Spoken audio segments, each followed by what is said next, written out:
तुम्ही या चॅनलवर नवीन असाल तर सबस्क्राइब करा, तसेच लाईक आणि शेअर नक्की करा। काशी विश्वनाथ प्रमाणे पंढरपूर येथील विकास आराखडा होणार, सुधीर मुनगंटीवार वनमंत्री। पंढरपूरच्या विकासासाठी काशी विश्वनाथ प्रमाणे मोठा विकास आराखडा बनवण्याचे काम चालू आहे। संवादातून बाधित नागरिक आणि दुकानदार यांचे प्रश्न सोडवले जातील। कोणतीही विकास कामे करताना गावात नाराजी असता कामा नये, त्यामुळे सूक्ष्म शास्त्रशुद्ध पद्धतीने समाधानकारक तोडगा काढला जाईल। त्यासाठी सहकार्य करा, कारण नसताना वातावरण दूषित करू नका, असे आवाहन वनमंत्री सुधीर मुनगंटीवार यांनी केले। ते पंढरपूर येथे श्री विठ्ठलाचे दर्शन घेतल्यानंतर पत्रकारांशी बोलत होते। चंद्रभागा शुद्धीकरणासाठी 995 कोटी रुपयांच्या कामासाठी संमती। नमामि चंद्रभागा केवळ कागदावर नाही, तर त्यासाठी प्रत्यक्ष कृती चालू आहे। पुणे महापालिका क्षेत्रातील जे अशुद्ध पाणी नदीत मिसळत होते, त्यासाठी 995 कोटी रुपयांच्या कामास मान्यता देण्यात आली आहे। आता या कामास मान्यता मिळाली असून पुढे याची प्रत्यक्ष प्रक्रिया चालू होईल, असेही मुनगंटीवार यांनी याप्रसंगी सांगितले।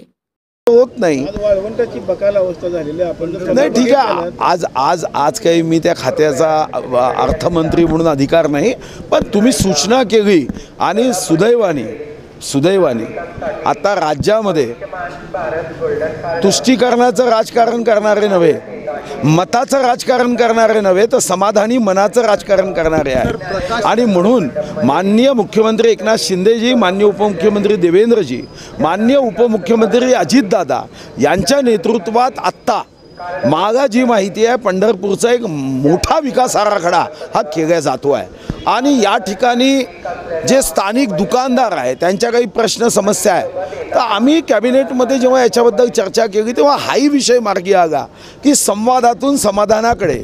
शेवटी कोणतंही विकास कार्य करताना साधारणतः गावात नाराजी असता कामा नये, आणि म्हणून अतिशय सूक्ष्म शास्त्रशुद्ध समाधानकारक तोडगा काढत आपण जसं काशी विश्वनाथ याचा विकास आराखडा झाला तसं तुमच्याही पंढरपूरचा होणार आहे। फक्त सहकार्य करा, कारण नसताना त्याच्यामध्ये वातावरण दूषित होईल असे विषय येता कामा नये।